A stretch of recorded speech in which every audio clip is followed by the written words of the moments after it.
We'll just jump right on into it. The first item on the agenda is to approve the minutes from the January 10th. That'd be our first meeting. And Gary emails those out to the members of the committee for review. Any changes, comments on the minutes? If no changes, ask for a motion to approve the minutes. Representative Roth and second, Representative Hoagland. All in favor, say aye. All opposed, same sign. Motion passes. Okay. Next up is bill introductions, requests for bill introductions. Any requests from the committee members? Representative Humphreys. Thank you, Mr. Chairman. I would request that we introduce RS 0344. It has to do with requiring custodial and non-custodial parents to cooperate with child support enforcement programs in the SNAP program.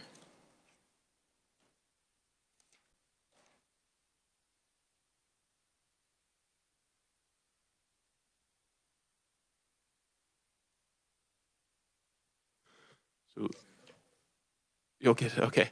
Any comments, committee? Okay, the bill is, the request is accepted. Thank you. I have one more if that's okay. Go ahead. Thank you, Mr. Chairman. I request that we introduce RS 0511, increasing the age range of able-bodied adults required to enroll in the employment and training program.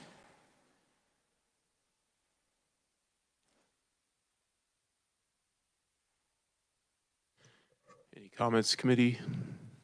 Representative Ross? What's the current age range? It's between 18 and 49, and this bill would increase it. It would be from 18 to 59. Thank you. Mm-hmm. More comments? And with none, the introduction is accepted, or the request is accepted.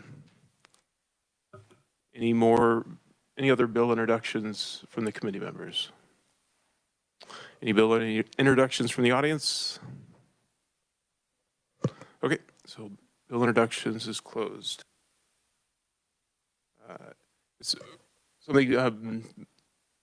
If you ever have guests in the audience, feel free, just let me know and you're welcome to introduce them. I think we have a few representatives with guests. Representative Pickert, would you like to introduce? Yes, I'd like to introduce 4 people. If you want to stand in the back. In Wichita, they have the Mayor's Youth Council, and members represent different schools. We've got somebody from Southeast High, from East High, and Cape and Mount Carmel, and then their sponsor. Okay, all right. Okay, but they're here to just kind of see what it's like here at the Capitol, and I invited them to come to our meeting for a little while. So thank you, Mr. Speaker. Thank you, Representative. Welcome. And also Representative Droege. I'd like to welcome my niece, Catherine Knapp, and her 2 daughters, Haven and Abby. All right, thank you and welcome to committee. Hope you enjoy it. It's going to be a thriller. Okay. Next item on the agenda. This is just something for our agenda here. It's so at the last meeting we had a lot of questions, a lot of requests for information.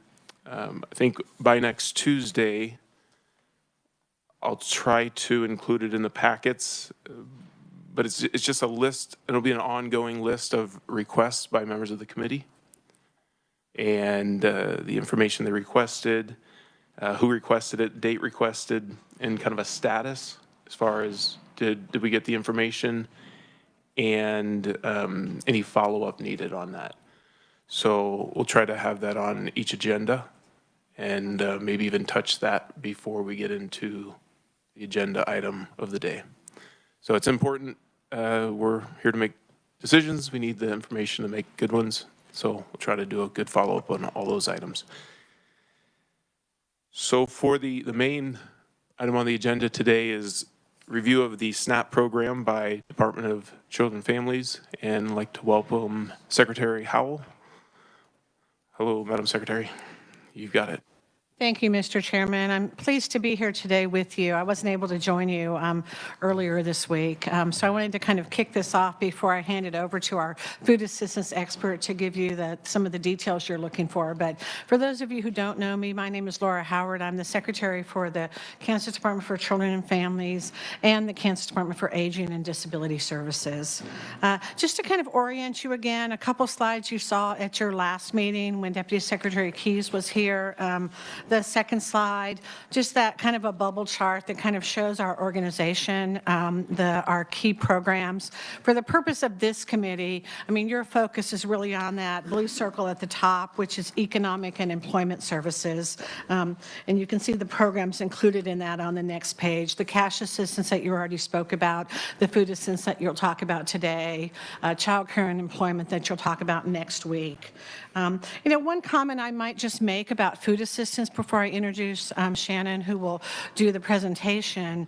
Unlike most of the programs that DCF manages, most of our programs come to us through the U.S. Department of Health and Human Services.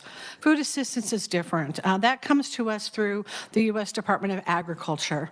When you hear conversation federally about the Farm Bill, and you're thinking about kind of those supports to farmers, those ag supports, the other key component of the Farm Bill each year has to do with nutrition and nutrition supports, which includes the SNAP program, the Supplemental Nutrition Assistance Program. So again, a little bit different in the sense that most of our programs do come through that Health and Human Services Agency, but the USDA is our federal partner as it relates to SNAP. And in the context of the provision of that federally, the focus of SNAP and those components of the Farm Bill are really about food security and nutrition supports. They're really about the issue of hunger. So again, just wanted to, Shannon will talk about that as well, but it is a little bit different when you think about kind of human service programs or public welfare programs. You don't necessarily typically think of the USDA, but food assistance does come through that pathway to us. But I'm pleased to be here with you today. I know I'll have time to spend more time with you during the course of this session, but I wanted to introduce Shannon Connell, who directs our food security and utility assistance programs, and she will give you the overview on the Supplemental Nutrition Assistance Program, our food assistance program. Thank you, Mr. Chairman.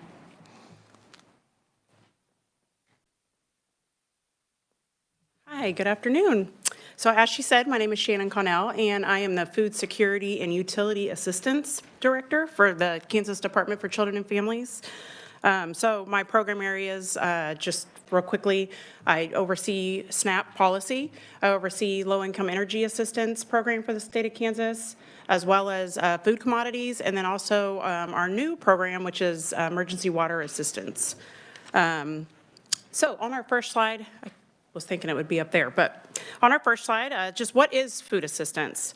The Supplemental Nutrition Assistance Program, SNAP, also known in Kansas as food assistance, is the largest nutrition assistance program administered by the USDA. In Kansas, food assistance is administered by the Department for Children and Families. It is considered a supplemental program and provides eligible households with a monthly benefit to assist with the purchase of food for the household. Yeah, thank you for kind of pausing after each slide. Sure, sure. A lot of information makes it go a little slower, but kind of give everybody a chance to think through it. Sure, no problem. I can do that. Feel free, just if you have questions before or between slides, just yeah, let us know. And okay. The next slide just talks, it's just a continuation. This slide will tell a little bit more about how the benefits are placed on a Kansas benefit card, which is like a debit card. This card can only be used to purchase approved food items, such as fruit, meat, dairy, just to name a few. Retailers must be enrolled with the USDA to accept food assistance benefits. Some farmers markets will also accept food assistance benefits for payments. Some examples of items that cannot be purchased with food assistance include liquor, vitamins, foods that are hot at the point of sale, and household supplies. And recently in Kansas, we started online purchasing. So there's ability to purchase online through, there's a few vendors, Walmart, Target, Aldi's, to name a couple, that you can use your EBT card to do online purchasing. Representative Howell? Thank you, Chair. Could you just remind me these limitations that we have on the types of benefits that are not allowed to be purchased? Are those because of federal mandates or state? That's federal. Okay, thank you. Yep.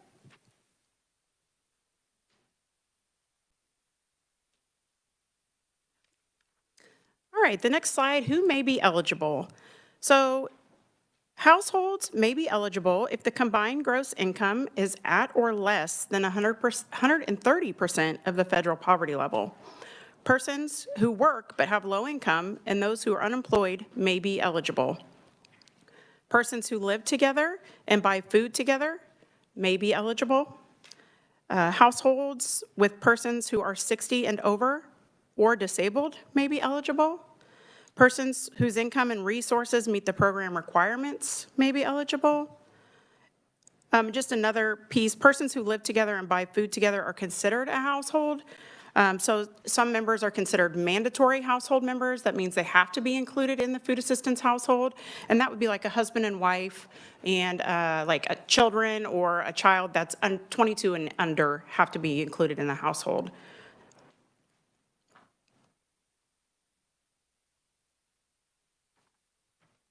What was the income on that? 130% of the federal poverty level.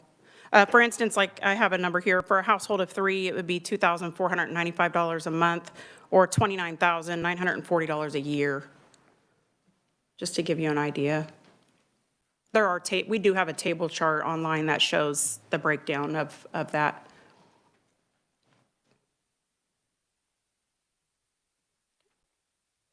Okay, so our next slide is your typical SNAP client. So the average age in Kansas is 40.7. The average household is 2.1 persons. The average children in the household is 2.39.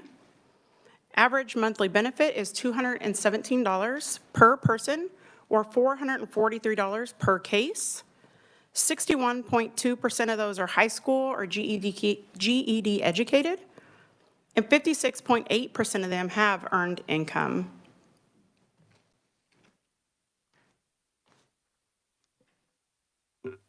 Representative Humphries? Thank you, Mr. Chair. Could you just explain, please, what a case is? So per person, but yeah, so just explain what a case is. Sure. A case would be kind of what I talked back to about that mandatory household.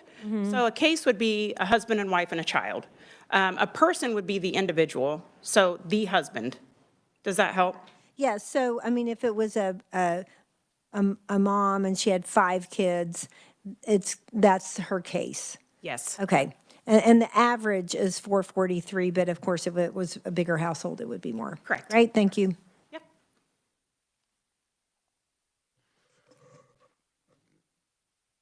On the percentage high school, 61.2 GD graduated. More out of curiosity, do you have easy access to what percentage is college graduated as well, has a college degree? I do not at my fingertips, and I'm trying to remember if that is something that is captured in our system or not, and I am not 100% sure. So I can find that out for you. You're welcome. Representative Wagner? What is the maximum, is there a maximum amount of time that you can receive SNAP? 2 years, 5 years, what? Nope, there's no time limit on it. Right. Representative Meyer? Thank you, Mr. Chair. So on this slide, it says that the average age of the typical SNAP client is 40.7. I think this is going with Representative Humphrey's question as well, but the client in this case, that would mean the individual applying for benefits, that does not include or average out the ages of the children in the home? You know, I can't answer that 100%. I am not sure if this was pulled at the case head level or at the whole case level.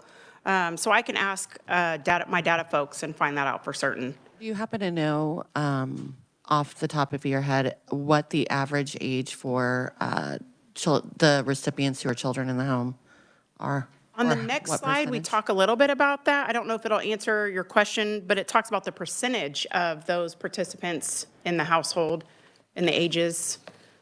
Okay, So- I was just concerned because that average age seems pretty high to me. Right. Considering what, who most of the SNAP recipients end Yeah, and up I'm not being. sure if they, when they pulled this data, if they pull it at the case head level, which would be the applicant or the primary individual on the case, or if they pull it for all the persons on the case. So I don't know. I'm sorry, I don't know that for If certain. you wouldn't mind finding out for me, Sure. that would be great. Thank you. Sure.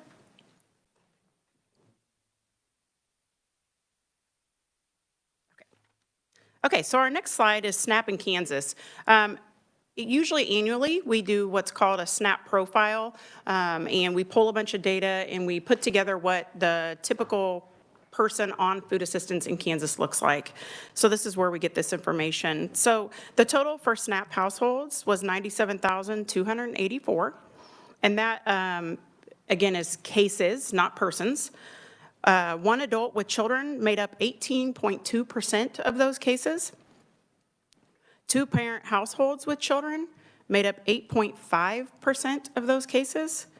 Elderly and disabled, which would be, again, over age 60 or disabled, made up 30.9% of those cases.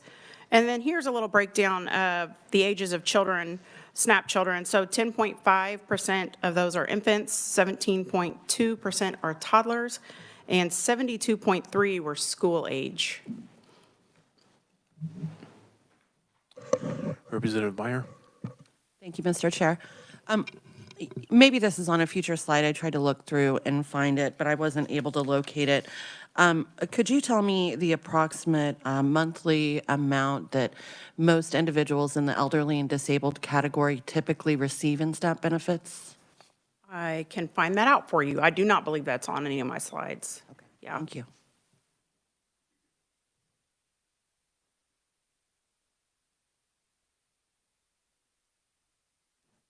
Representative Howell? Thank you, Chair. Could you just, so when it says SNAP children, is that a subset of the households or Yes. cases? Okay, Yes. thank you.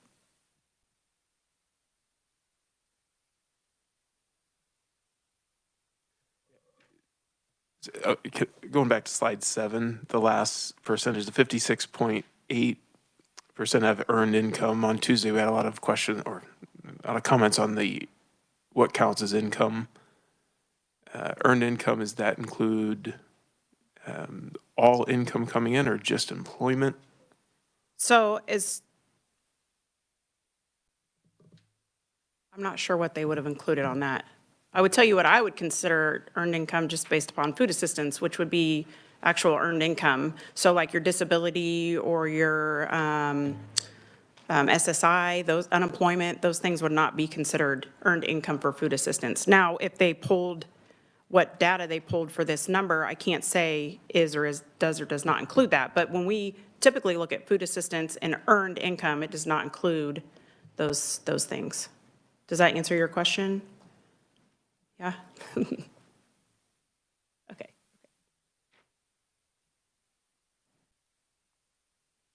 Representative Wagner? No, thank you, Mr. Chairman. I am a little on slide 8, just not quite following the math on it. If your one adult with children is 18%, basically two parent households with children 8.5, elderly and disabled 30.9. Is the rest of it just children by themselves, or it's like who? It would be single adult cases or cases where, say, the adult doesn't qualify for a particular reason. They're a non-citizen that they don't qualify, but the children still qualify. Those cases would be what would make up the remainder. Thank you.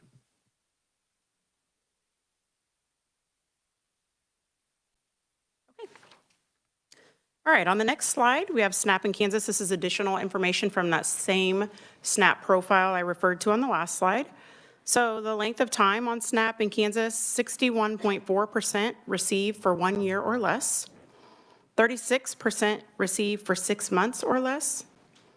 SNAP families with earnings, so 56.8% of all food assistance cases have earned income, which we've talked about that on a past slide.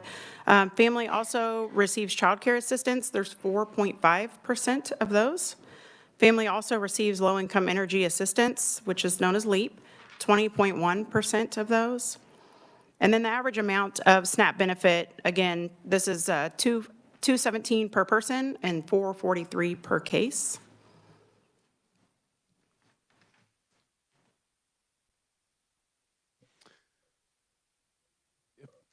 Representative Pickard. Thank you, Mr. Chair. Is there a cap, like per case, how much a family can receive on food? Yes, there is a maximum allotment or a maximum amount, but with each person, that amount increases. So, if there's 2 people, there is a max amount that those 2 people could receive. But the more people you add to it, that max amount goes up. Does that make sense? Okay. There is no max for a case. I mean, it depends on how many people are in it. Okay. Correct. There is a max per individual. So the most I could receive is 218. The most you and I together could receive is I'm just throwing numbers out. It's on a slide in here. I don't have these numbers memorized, but it's 448, and then so on and so forth. And it goes up per people that you add to the case. So if you have 12, they're going to receive a whole lot more than, 2. So.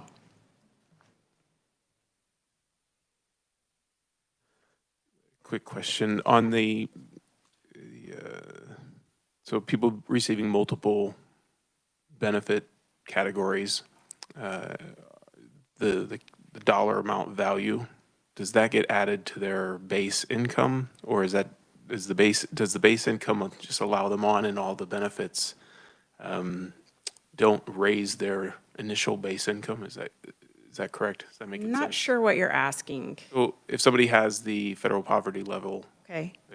they're eligible, but they are receiving multiple categories of benefits, does the cash value get added to their base income amount?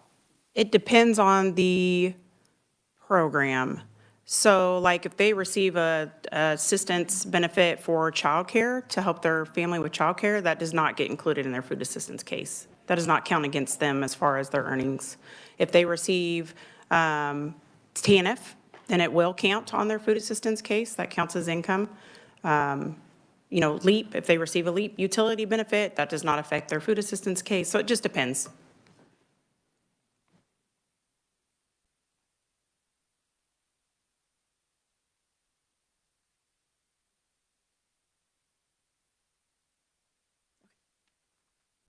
All right, so our next slide is able-bodied adult. Oh, I'm sorry. Sorry for the interruption, Representative Carr. Sure. Thank you, Mr. Chair. My question is relative to the cases. Are the cases address specific, or so? And the reason I ask is if you have a parent that has an adult child, and that parent is receiving SNAP, and then that adult child then subsequently has a child, is that considered one case, or because they reside in the same household, or would that be 2 separate cases with 2 separate parents and separate children, provided that the initial parent had other smaller children that resided within the same household? Okay, so I think I'm following you. So if I don't answer this the way you want me to, then please let me know. So if it's me and my household and my daughter, but my daughter is 23 years old and she has her own child, is that kind of what you're saying? Correct. Okay, so if we do not purchase and prepare together, then she can have her own case with her child. But if we come into the office and we say, no, we buy meals and we purchase and prepare together, then we would be a mandatory unit for that SNAP household case. Does that answer your question? Thank you, yes. Okay. All right, Representative Meyer. Thank you, Mr. Chair. I had a question about the SNAP amounts that you have in slide 9. Does that include the emergency assistance that was sent down from the federal government with the COVID relief funds, or is this the average prior to that? This is the average prior to that. Okay, thank you. I'm saying that because of the numbers. That's the amount prior. Yeah, that, it looked like that, but I just wanted to clarify and make sure, Yeah. because I know that that amount is, well, that ends this month, so, Yeah. thank you. Actually, it ends in February. Thank you. I was thinking we were already in February. I'm moving on. One Representative Carr. Thank you, Mr. Chair. I'm sorry, I've got one other question. With respect to the previous eligibility slide, that eligibility, is that determined at the federal level or the state? That's federal. That's federal. Yes. Thank you. You're welcome.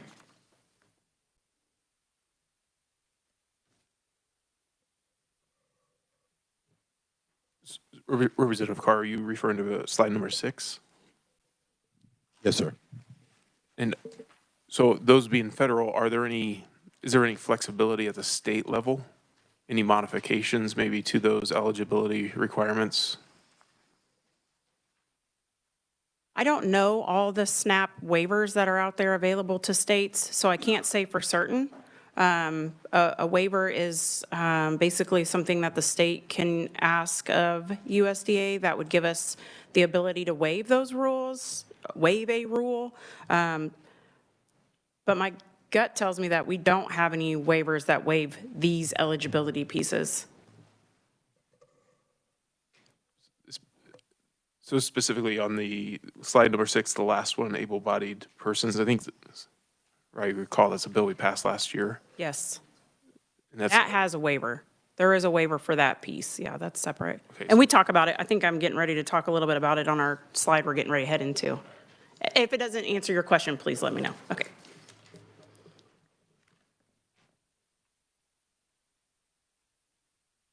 Okay. So the next slide, able-bodied adult without dependents. So an ABOD is an able-bodied adult without dependents aged 18 to 49. Federal law has provisions that only allow ABODs to receive 3 months of food assistance in a 36-month time period. And that is a fixed time period that restarts every 36 months. And that's unless the individual is working at least half-time or more per week or meeting work requirements. Currently, this provision is suspended due to the federal public health emergency declaration. Some exemptions would include if the person is under 18 or the month in which they turn 50, if they have a physical or mental condition that makes one unfit for employment, they are pregnant, a person needed to care for an incapacitated household member, a person receiving unemployment compensation, and a regular participant in a drug or alcohol treatment program.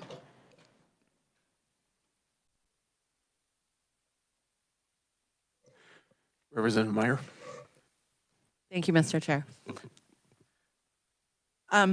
So to clarify on this one, an able-bodied adult without dependents. In my experience, typically these individuals may not necessarily be able-bodied, but they may just be awaiting a disability determination. Are those individuals included in this that you're reporting here on this slide?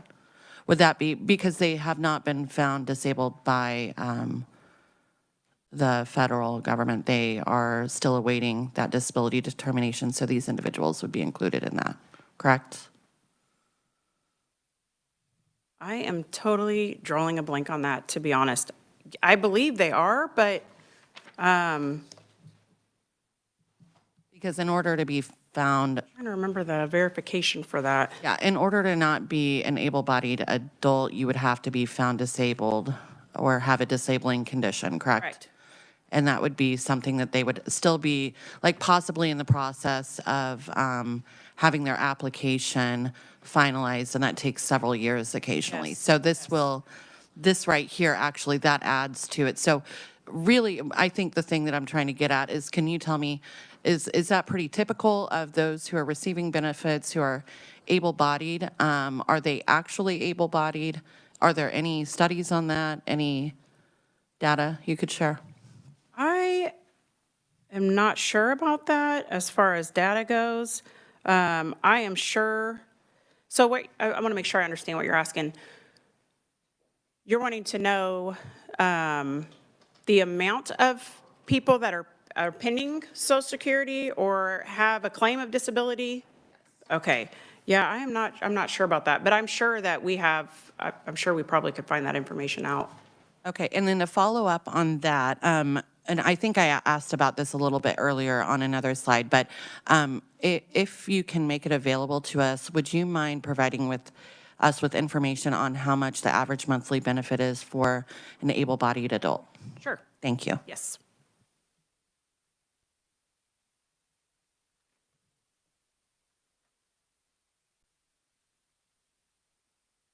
And I will add just a piece of this slide too, kind of what you referred to a moment ago.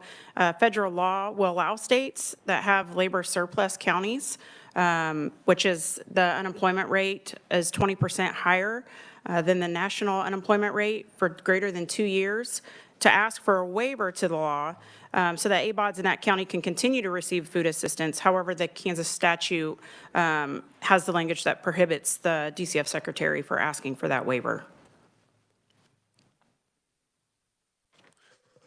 I'll ask for a small clarification. So Sure. the Representative Myers' question, an ABOD waiting for disability determination.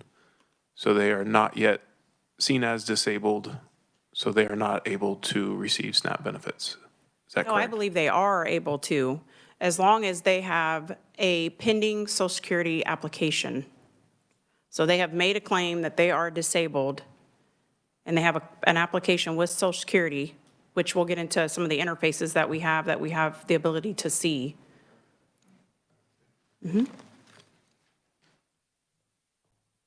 Representative Carr? Thank you, Mr. Chair. I'm sorry, I was a little confused with that response. Was that a yes, they are, or was that a I'm not sure if they are? And if that was the response, can we get a definitive answer on that particular issue? How about we'll get you a definitive answer? I know what my answer is, but you're making me doubt myself, so I'll get you a definitive answer. How about that? Great. Okay. Thank you.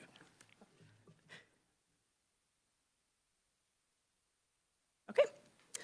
All right, access to food assistance. So this slide lists the way in which a client can apply for assistance. We have an online application. They can go into an office and apply or drop off an application. All DCF offices also have a drop box to where a client could just place the application in that. And then we also accept applications through email and fax, as well as through regular mail.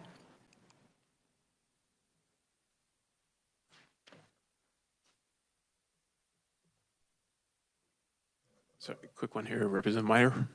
It will be quick, I promise. So when an individual applies for SNAP benefits, are they also able to apply for other benefits such as TANF at the same time? Yes. And could you tell me approximately how long it takes to complete an application? Or how long the paper application is, and then about average time it takes to complete an application online? How long it would take the client to complete? Yes. Oh, I don't know that I know that. Okay.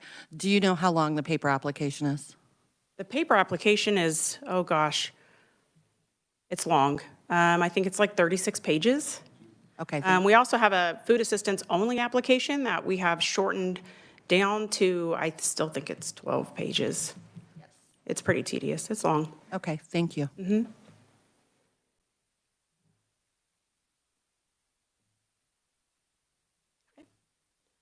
All right, so the next slide is verifications. These are some of the things that we have to verify in order to process a food assistance application. So the first one is identity. So the identity of the person applying for assistance and any other adult household member. So we would need to verify their identity through a driver's license, a state ID, work ID, school ID, something like that, to where we could verify their identity. Gross income, non-exempt income for anyone 18 and over in the household must be verified. Resources, so I talk a little bit more about resources in a slide further on, so I won't go too much into that. U.S. citizenship. the non-citizenship status. And then also on here, we put child or dependent care expenses or medical expenses. And this isn't something that's required to be given to us. However, if a household would like us to consider those expenses for their food assistance case, it is a required verification that they provide that information to us. So we cannot consider that as an expense until we get proof of the expense, if that makes sense.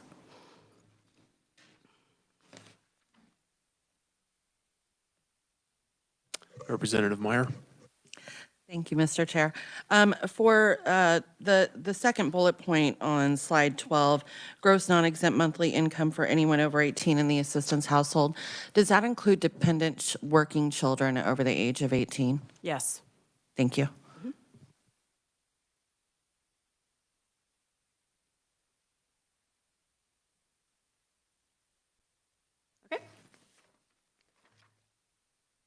All right, so this next piece is 2 slides, and it's in our interfaces.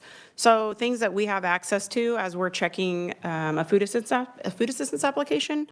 So to determine eligibility for benefits for programs, various systems can be checked and tools used. System checks are completed for verification of resources, income, discovery of unreported income, and other eligibility requirements.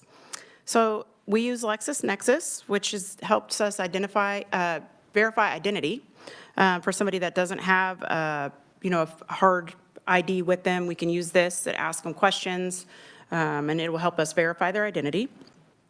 The work number, or TOX is what we refer to it as, is used for verifying employment and compensation from employers who are affiliated with Equifax's system.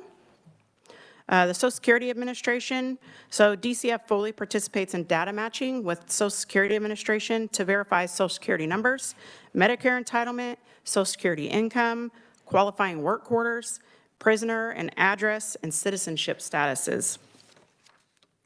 Then we have the next one, which is the Public Assistance Reporting Information System, also referred to as PARIS. DCF participates in the interstate match every quarter for checking other states to ensure recipients aren't receiving duplicate assistance across states. SAVE, which SAVE we use to, it's the Systematic Alien Verification for Entitlements system. And this system is used to verify immigration status of all non-US citizens when they're applying for assistance.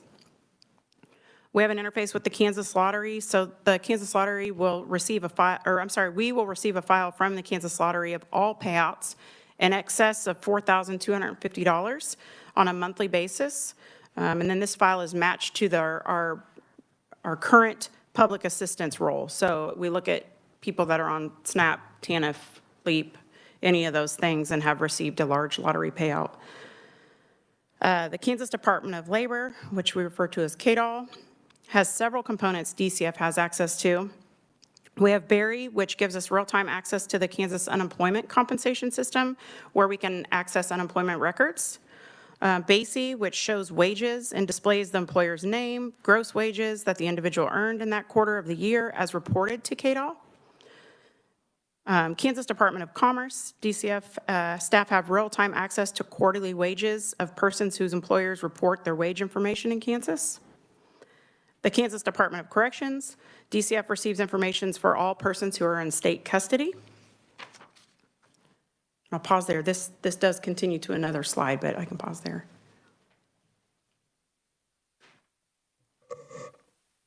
That's Representative Droege. I just had a question to clarify the status of citizenship. I assume that we don't provide this for non-citizens. Correct. So they would have to they'd have to be an eligible non-citizen to be able to receive food assistance. And when we run that SAVE, so the federal government gives us a plethora of codes that would come over like on their immigration paperwork. And so when we run that SAVE request, it will come back with a code for us, and that's how we determine whether they would be an eligible non-citizen or not.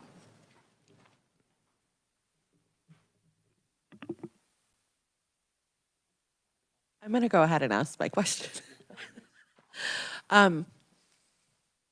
So is there a waiting period for individuals who are applying for benefits after they have become U.S. citizens or completed their immigration paperwork and things that they needed to do. Does that make sense what I'm asking? Yeah, I think so, but I'm kind of wondering are you referring to the 5-year waiting period? Yes, I am. Okay, so that is for eligible non-citizens. So if you are considered a U.S. citizen, there's no waiting period. So there's no waiting period after an individual becomes a citizen. So once they hit that citizenship mark, then they Then they could meet be that citizenship. immediately eligible. Can you explain to everyone what the 5-year waiting period is for eligible non-citizens? Sure. So it really is just that. If you enter the United States, you become an eligible non-citizen, you have to wait 5 years before you can receive food assistance. So, and again, we use our save, that interface was saved to give us the date of entry so that we then can calculate the 5 years in which they would be eligible. Thank you. Representative Humphries? Thank you, Mr. Chair. Just to follow up on that a little bit, that is 5 years after they enter the United States, even if they just moved to Kansas last week. It's been Correct. 5 years, okay. Yes, it's date of entry. And then that would be, I mean, you know, like, so it could be someone who has a green card. It could be someone who's here with a student visa. It could be, you know, who is eligible and who is not as far as the benefits. So they would still have to meet the non-citizenship to be an eligible non-citizen, Yep. which I, give me 1 second.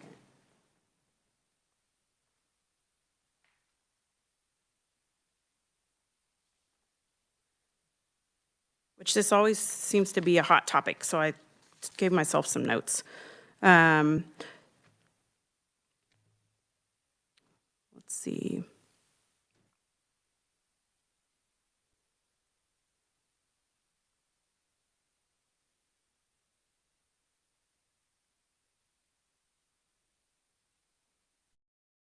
Oh, maybe I didn't give myself good enough notes.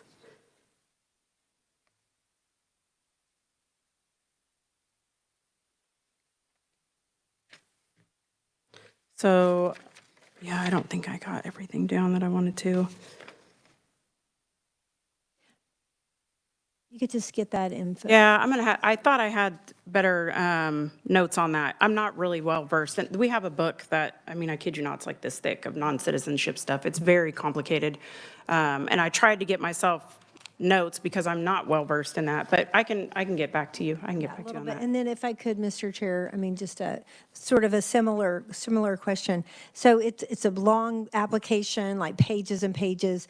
And then what is the typical amount of time people start getting benefits after they complete the application? So according to USDA regs, there's what's considered an expeditable application, and that's for people that have, you have to meet certain criteria, you know, no income, no savings, basically have a very immediate need, and those have to be processed within 7 days. Then there's the regular food assistance applications for all other households, and those are to be processed within 30 days. And do you know how you're doing on those? Are you meeting those 7 and 30-day goals? Currently, Do you have data on that? we do have data on that, and currently, no, we are not. And how far outside of that realm are you? I don't have that number today off the top of my head, but I'm sure we could get that for you. And is it, you know, are there times when, is it just the expedited ones, or, you know, are there times when everything hasn't quite been verified yet, but people start getting benefits? I mean, I'm just kind of The trying to expedited, understand. we have what's called a postponed verification. So there are certain things that we can postpone verifying in order to get somebody assistance right away when they're expeditable. What those things are, I don't have right off the top of my head, but that would be the only time that we would really postpone verification and allow a benefit to go out. Okay, so otherwise you verify, then they get the benefit. Correct. And then if you could get us the statistics on how you're meeting those goals, that would be Sure. great. Okay, thank you. Thank you, Mr. Chair. Changes every day, that's why, and I haven't looked at it today, so I'm not sure. Okay, thank you. Uh-huh.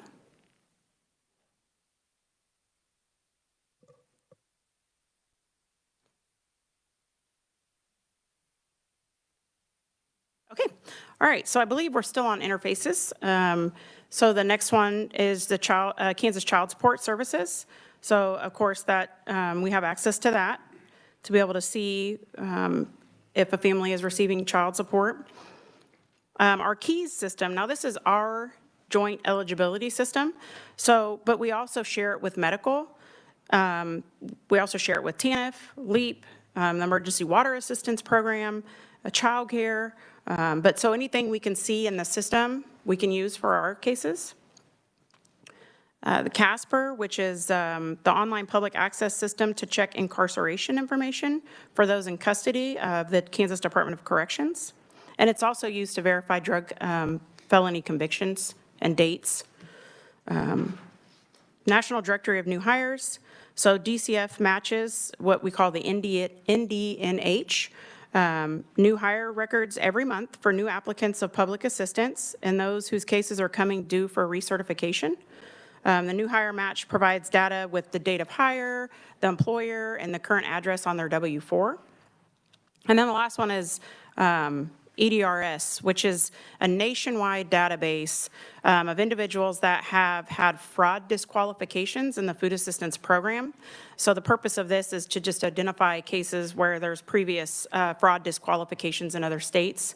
Since it's 100% federally funded food assistance, a nationwide entitlement program, fraud determinations made in one state carry to another state. So we have access to this as well.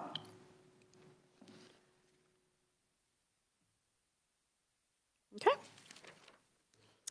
All right, and here's the resources. So with food assistance, all households may have up to $2,750 worth of resources. Households that contain a member that is age 60 or older or disabled get a little bit more in resources. They can have up to $4,250. Some countable resources that apply towards this limit are your cash, checking, and savings accounts, U.S. savings bonds, savings certificates, buildings or land except for the home in which they live, jointly owned resources, cars and other vehicles. So some of the things that are exempt, again, would be the home in which they live. Some life insurance policies can be exempt, and then also like farm machinery or things that they use to do like a self-employment job can be considered exempt as well. And that's just a few examples.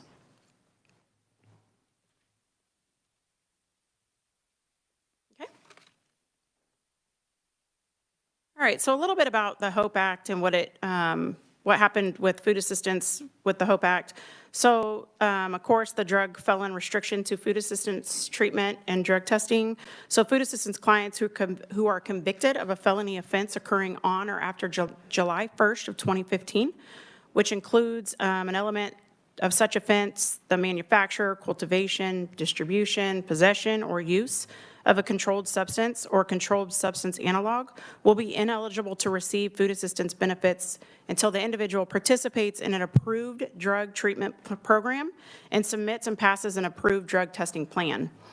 Drug felons who are convicted a second time after July 2015 will be disqualified permanently from receiving food assistance benefits.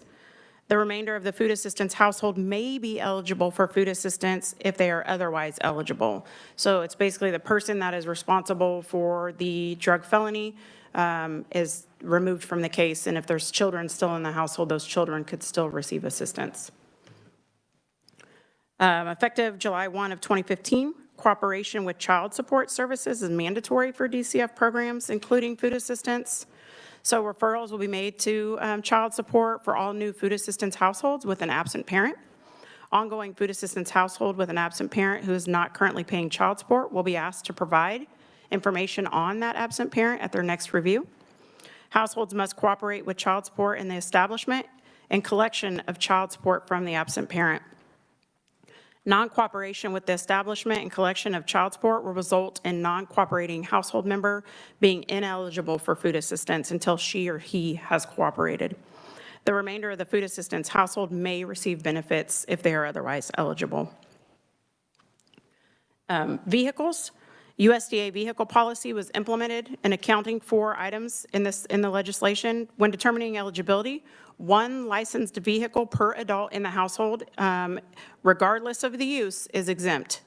Other exemptions include if it's a vehicle used for transporting a physically disabled household member, used for members in the household that are under 18 for employment or education for employment, or the vehicle is used primarily for producing income. Kansas photo card, or Kansas benefit card photo ID. This provides an opt-in provision for the photo on Kansas benefit cards. A photograph of a recipient on a Kansas benefits card issued by DCF, which is used to obtain food, cash, and other services, would be placed on the benefits card only if agreed to by the recipient. If the recipient was a minor or otherwise incapacitated individual, a parent or guardian's photograph could be used instead. A benefits card with the recipient's photograph would be a valid form of identification for voting purposes. And then the electronic check for false information, a new requirement established for an electronic check for false information provided on an application. So DCF currently uses all those interfaces I was referring to conduct electronic checks to verify information provided on the application for the benefits program. And again, identity is checked currently using the different interfaces.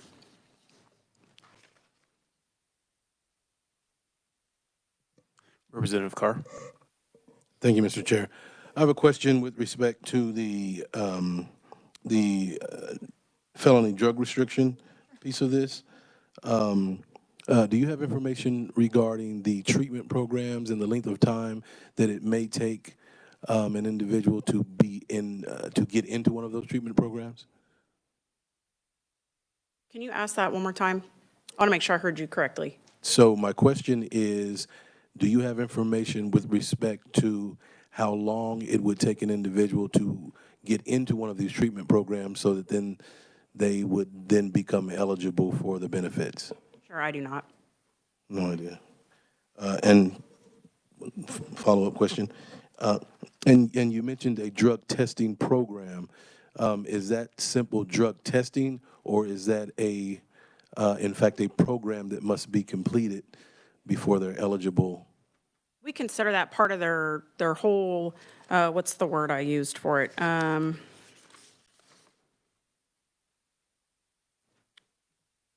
The drug treatment program. So that is basically one and of the same. So if they are complying with that, that is a piece of that program.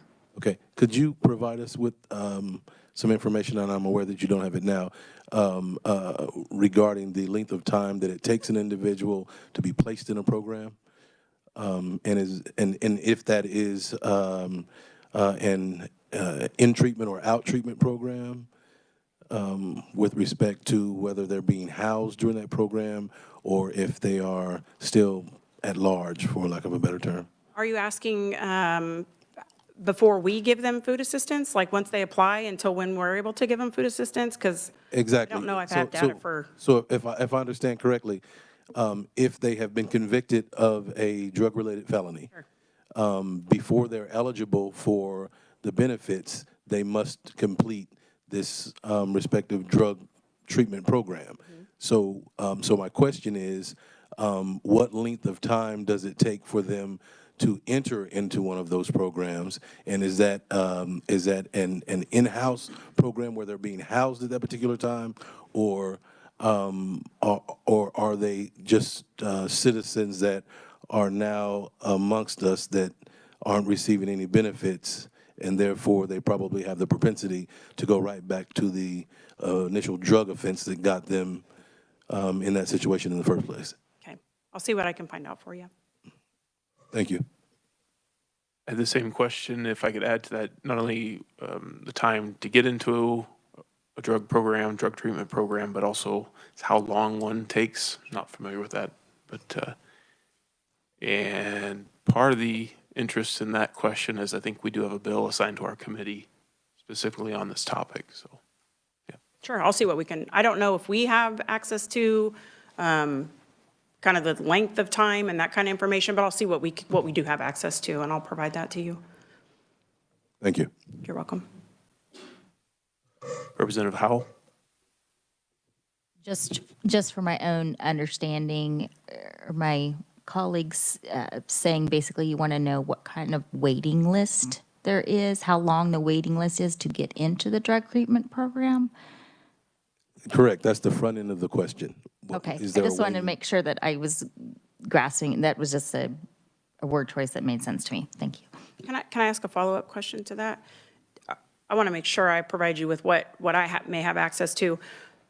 Are you also wanting to know, like, if a person comes in and applies and they have a drug felony, how long until they are on assistance? Is that kind of what you're asking as well? Well, that is a yes, but based on the information that you provided, I'm assuming that before they become eligible for the program, they would first have to complete Right. the drug treatment program. So those are all one and the same, yes. Okay. Well, and two, keep in mind, somebody could be within a program for 3 months, come in and apply, and then still have to wait to completion. So that number could be skewed just a little bit based upon the time in which they make application with us, with what we would have data to. Does that Correct. make sense? Understood. Yes. Okay. Representative Humphries? Thank you. Thank you, Mr. Chair. Okay, just to add to the confusion, I mean, if we're talking a drug felon, so maybe he's been incarcerated, so he may have done treatment during that time, or maybe he's been out for 10 years. So is that still on his record? I mean, he's a drug felon way back, but has been clean all this time. Does he still have to go through treatment? I mean, I'm just curious or if he did treatment while he was incarcerated, he or she was incarcerated, does that count, or is it, they have to do treatment after they apply? I mean, there's just lots of variables here. So just. Well, remember, it's on or after July 1st of 2015. Okay. So we only go back to that. And then if they have a treatment plan that they've completed, and we can verify it, then we can get, then we can give them food assistance. All right, thank you. You're welcome.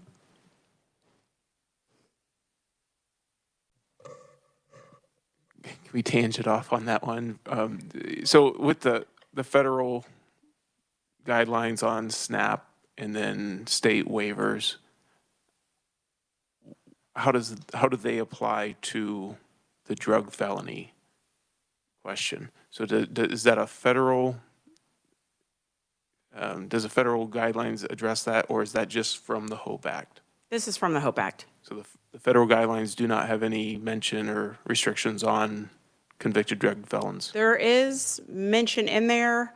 I knew I should have memorized the regs before I came. No, I don't know exactly what my focus has been this, because this is what lies before me. So I can't tell you exactly what the regs say, but I could get that for you.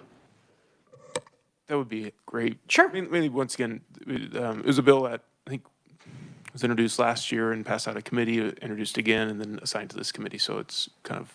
Yes, I can definitely get those regulations for you guys, no problem. All right, thank you. I know exactly where to get them, so just don't have them with me today. All right, Representative Meyer. Okay, we probably should have warned you all that we're so inquisitive. I'm so sorry. But so I'm moving on to the child support referral and cooperation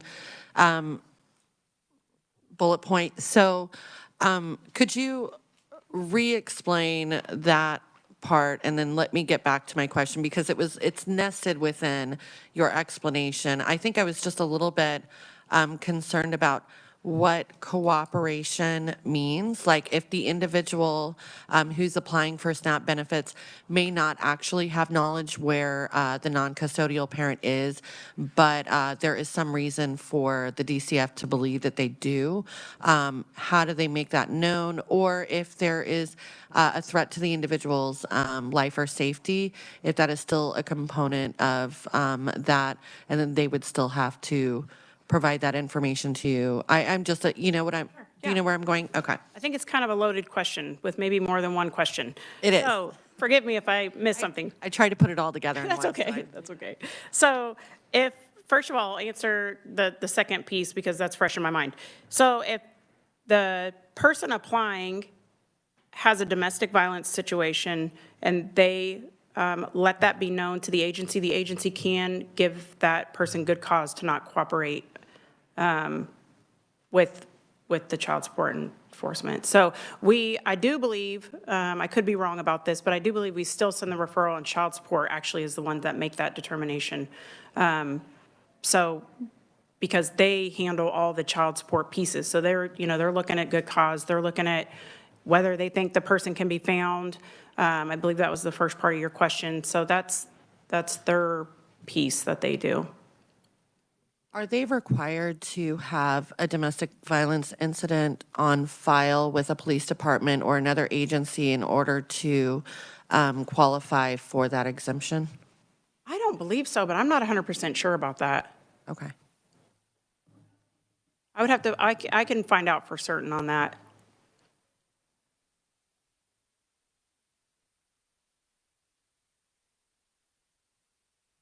Okay. All right. So I believe I'm on the HOPE Act continued. So broad-based categorical eligibility was prohibited. This is a policy that expands categorical eligibility for food assistance to also include households in which all members are authorized to receive non-cash or in-kind services from a program that is less than 50% funded by the with state maintenance of effort. The bill prohibits the state from adopting the USDA state option of broad-based categorical eligibility. So this would be like we look at our system and we say, hey, somebody's on TANF, we're going to go ahead and make them eligible for food assistance without verifying any of the information, just giving them what we call categorical eligibility. SNAP recruitment prohibited. This is basically we can't go out and advertise SNAP on billboards around Topeka and try to get people to come and participate in our program. The next piece is, again, the ABOD waiver prohibited from being implemented. So no ABOD waivers have been requested. The law allows, I believe I covered this already, states can ask FNS to temporarily, I can't get the word out, temporarily waive the ABOD time limit based on evidence showing that an area has an unemployment rate or not sufficient jobs for the amount of people in that county. Try not to repeat information I already shared with you.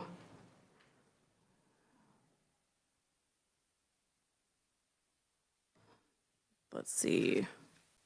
And then count the full income of non-citizens when determining SNAP benefit instead of prorate. So prior to this, we would prorate the amount of income from a non-citizen. Now it's counted in full. And the reason is so that it was being adopted to where that households with illegal non-citizens are not advantaged over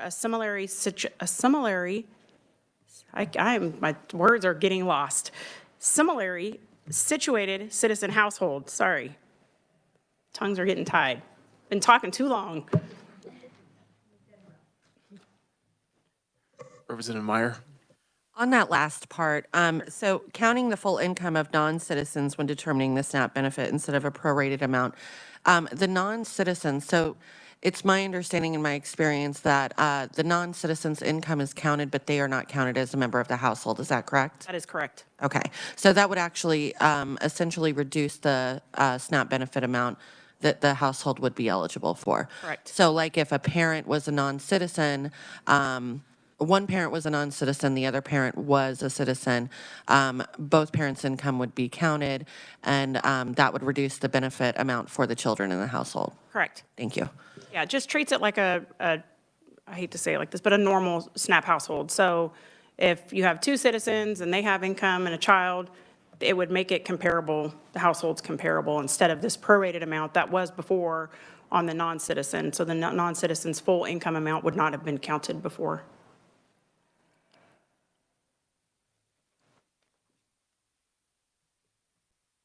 Okay. Let's see if I can get through this next one without my tongue tie here. All right, so food assistance monthly income and issuance table. This is what I was talking about earlier that shows the household size, the maximum benefit amount, and then the gross income maximum, which would be your 130% of your federal poverty level. And then This table can go on for days. You just add 211 for the maximum benefit for each person that's added onto that. And of course, the income goes up as well.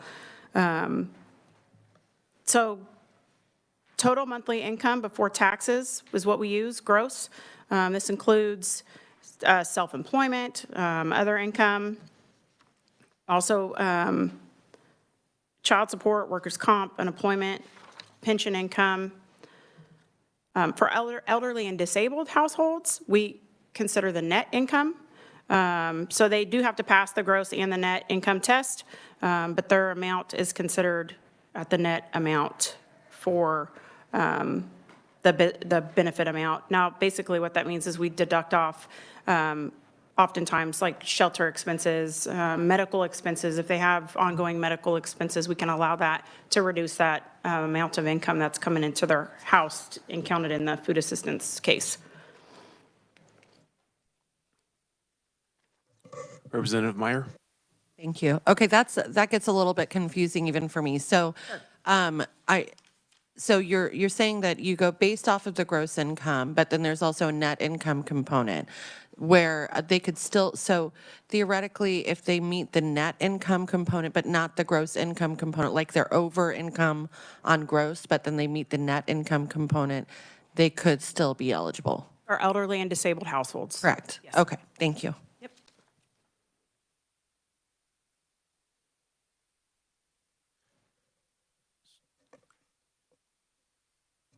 I'll wait, thanks. All right, so our next slide is food assistance caseload and expenditures. So this slide shows the number of persons on food assistance for the respective months and year, and then also the total expenditures for that month. And this is for July 22 to November of 22.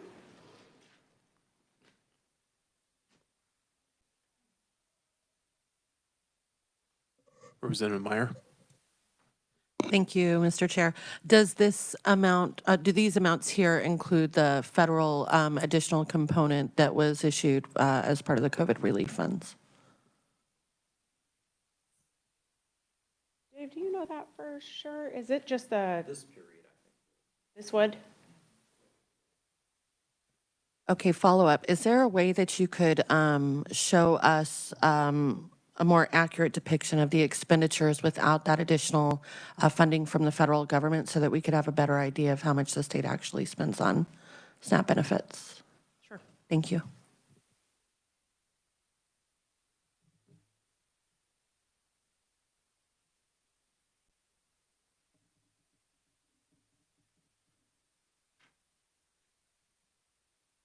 Okay. The next slide is your food assistance caseload summary. So this slide shows how many persons used food assistance and the dollar amount of benefits used, and then also the same for food assistance employment and training. The annual budget does not include these benefits as these are an entitlement benefit passed through DCF to the client. Of course, the mandatory SNAP employment and training program started in state fiscal year 23. State general funds are funding part of the increase in assistance in federal fiscal year 23, pending additional federal funds. So that's why you see the numbers that you do on here. And the dollar amounts too, which you may be getting ready to ask, do include the pandemic funding dollars.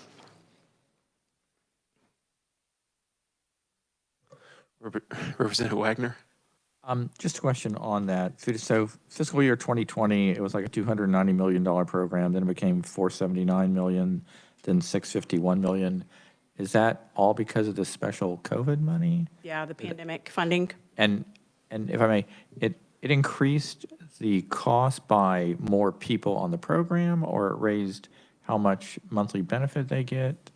Well, I guess you do. You see a minimal amount of increase, I guess. I can see the answer. It really didn't increase the number of people. It just made the benefit higher. Yes. Okay. We sent out a lot more money during kind of our COVID years, I guess you could refer to them. There was a lot of additional money that came in that we were able to push out to folks. On the additional money, was that specific?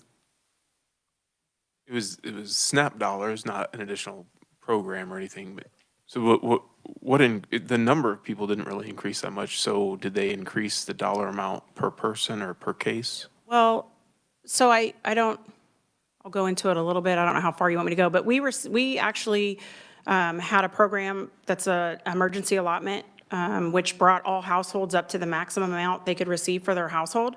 And that was started and has been going on since, oh gosh, I have it written down somewhere. Since March of 2020 until, again, it ends February.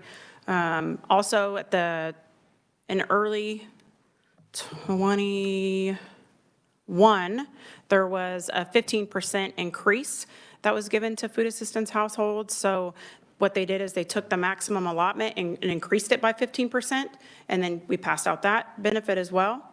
There was also the pandemic electronic benefit transfer, better known as PEBT, that we have had going on since I believe we started in March of 2020.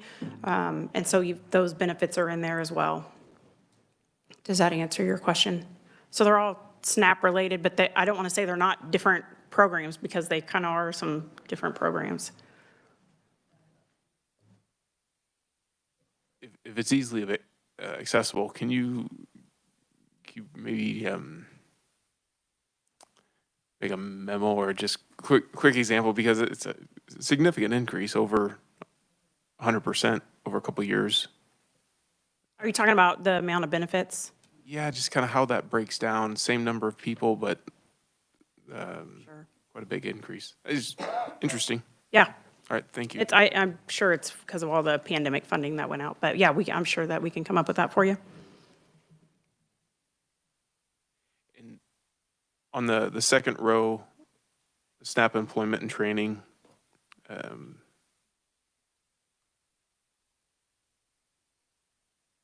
mind, got it. Okay. And I know that they're going to come and talk to you guys, I do believe as well. So I didn't want to get too much into their piece because I'm no expert on that area. I would definitely probably tell you wrong, so.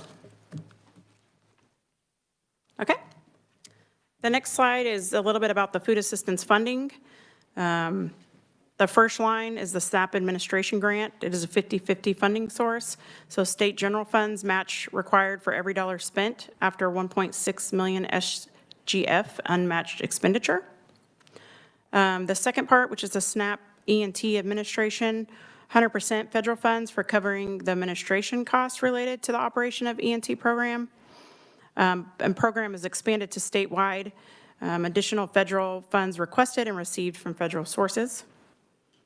And then the third part is the participant expenses with SNAP E&T. This is 50-50 funding, requiring a dollar per dollar state match. And these are client-related expenses only. Again, SNAP benefit amounts are not included in the budget since it's a pass-through. Just to say that again.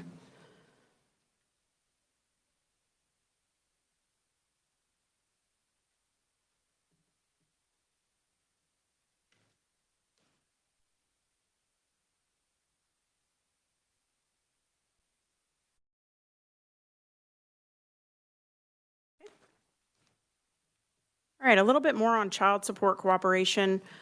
So the USDA provides the state the option to require caretaker relatives of a child under the age of 18, in addition to natural and adoptive parents, to cooperate with child support services.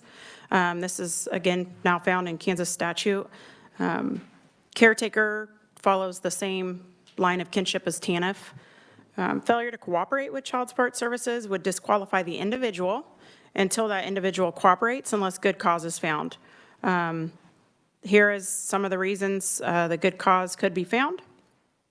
There's your domestic, a little bit more about the domestic violence. And again, the adult that doesn't cooperate is penalized. It's not the entire household.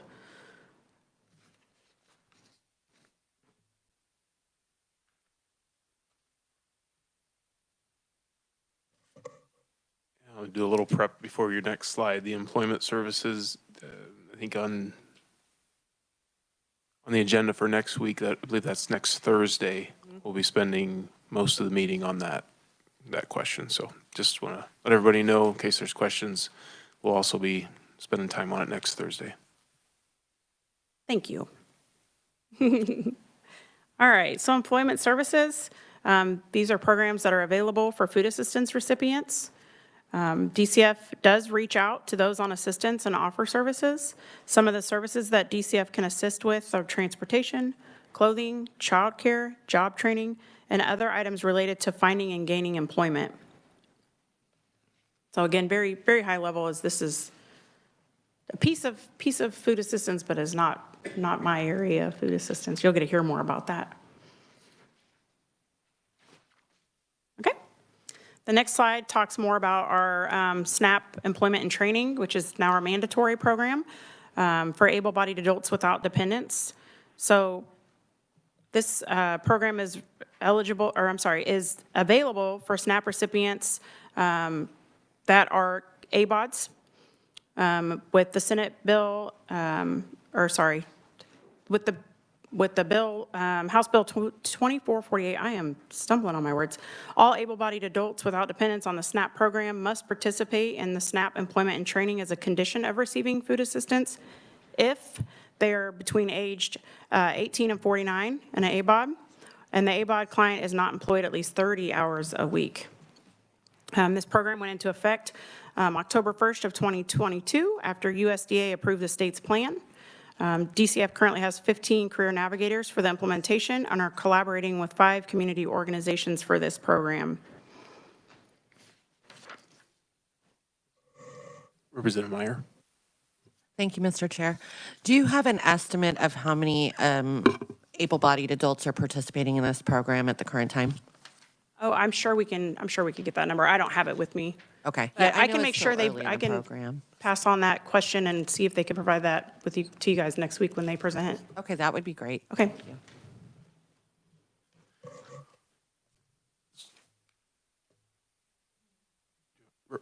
Representative Humphries. Okay, so this isn't exactly about this slide. It's sort of more just the overall. So if you want to wait. Okay, so I'm just a little bit confused.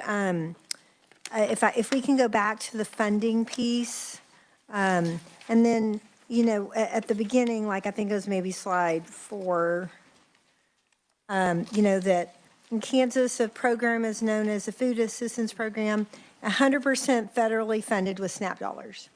So what I'm confused about is the 50-50 match is just the administration.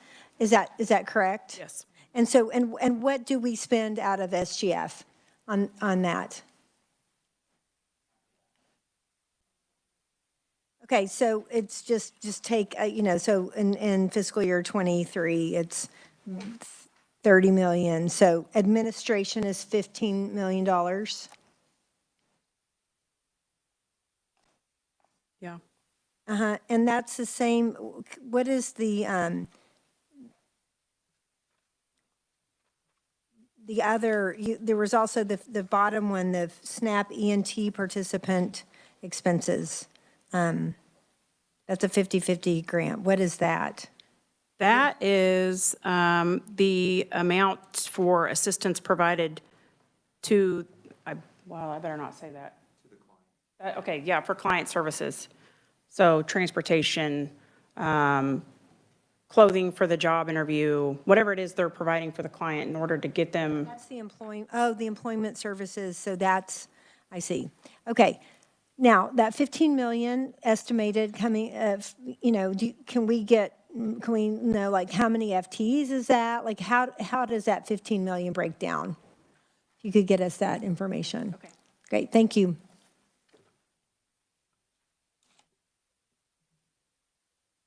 So I think that's it's on the idea list, partly because of some of the conversation on this past Tuesday. There's mention by DCF, maybe we can talk to one of the more fiscal folks at DCF and be able to answer a lot of these questions. And they're kind of lining up to where that may be part of a future meeting as well, focusing more on the numbers and the dollars and everything of all these programs. Great, thank you. Thanks, appreciate your presentation. No problem. Real quick, back on the slide 21, you have the 3 rows of dollar amounts. The first one, I think, is that credit, that's a 50-50 match. Correct. And the amount shown is the total, which would include the 50% federal funds. Yes, I believe so. The total, so it would include, yeah. And then the second row is also a 50-50 match. Correct. Oh, yeah, no, federal. Yep, That's sorry, I'm glad you said that. Then the last one would be your other 50-50, the third column, or third row. Thank you. All right, thanks, Shannon. Any more questions? Shannon, all right, thank you very much. Appreciate all you do. You can see it's a lot of work, so thanks for pulling it all together for the meeting. Thank you, I appreciate your time. You betcha. Committee, we have few short minutes. I think at the prior meeting, there was discussion about other states, am I saying this right, Dylan? Other states that had limitations on the number of months for TANF cash benefits. So there's a question about which states were those and just further information. So it sounds like Dylan has some of that and he's going to talk for a second. So while they're handing it out, also, I believe in the packet from the revisor's office, Jesse put together a list of the statutes that pertain to the SNAP benefits. So that's the other item in your packet. All right, thanks, Dylan. Thank you, Mr. Chairman. So my understanding of the request to KLRD was there was a statement made about some states locally administer their TANF benefits and some states administer at the state level. And so this is an attempt to answer that question. There was a request like which states do it at the county level effectively. Okay. And I believe that request that you mentioned is going to DCF and it's on our list. So that, I misspoke there. So I think it was Representative Carr asked about the other states who had the limitation on numbers. So sorry about that. Thank you. Not at all. I just don't want to set up false expectations here. All right. So anyway, there was a 2015 report from the Urban Institute on this specific issue. And so according to this report, at least in 2015, there was 8 states that administer their benefits on a county or local level, and that represents about half of total TANF recipients. And that's because you're looking at California, New York, Ohio, okay, which are all large, high-population states, North Carolina, New Jersey, Minnesota, Colorado, and North Dakota. I can tell you that there were some other states that had recently been locally managed. For example, Arkansas went to a locally managed model in 2005 and then went back to a state model in about 2013 is when they made those sort of adjustments. A couple of key elements of state-administered from county-administered systems. In county-administered systems, county employees deliver TANF services in county-run local offices. County governments contribute funding for TANF, and county elected officials have a role in reviewing TANF budget and policy. But despite this, in each one of these 8 cases, the rules are relatively consistent for how they determine eligibility and stuff between the various counties. And I would also note that there's a wide range even among these 8. So in California, you have local boards, social service welfare boards, okay, that have elected boards, have an elected and they appoint their own directors. And so they have a relatively high level of autonomy. Versus, say, North Dakota, which has probably the lowest level of autonomy. It is technically a county-run office run at a county level, but they have very little sort of autonomy in those regions. And then a couple other tables here just give you some examples, give you an idea of like, child poverty rates in each one of these 8 states, what their population is, population density. And on the back, you're looking at average caseload, percent of poverty of population receiving TANF, worker participation rate, stuff like that. Just gives you some ideas of some of the characteristics of those counties. Anyway, that was, I believe, the request, unless you have any questions.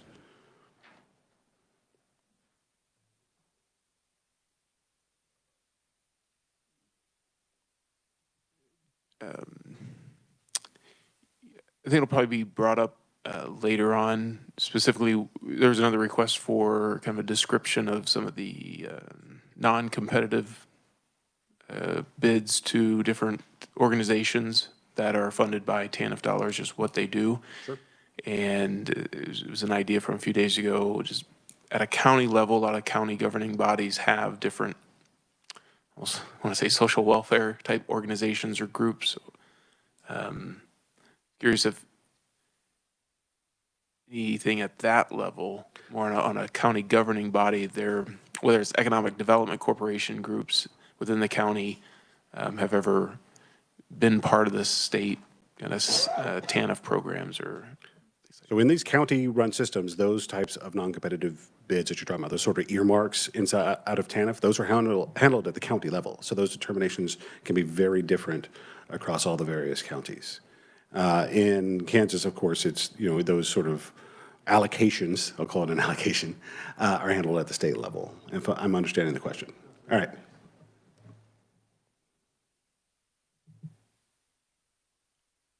further questions for Dylan? All right, thanks, Dylan. You're welcome. And I think that's all I have, and we were pretty much out of town, out of time, soon to be out of town. And thanks, committee. So we have 2 meetings scheduled next week, Tuesday and Thursday. We'll go over child care and then also work requirements on Thursday. So with that, we are adjourned. Thank you very much.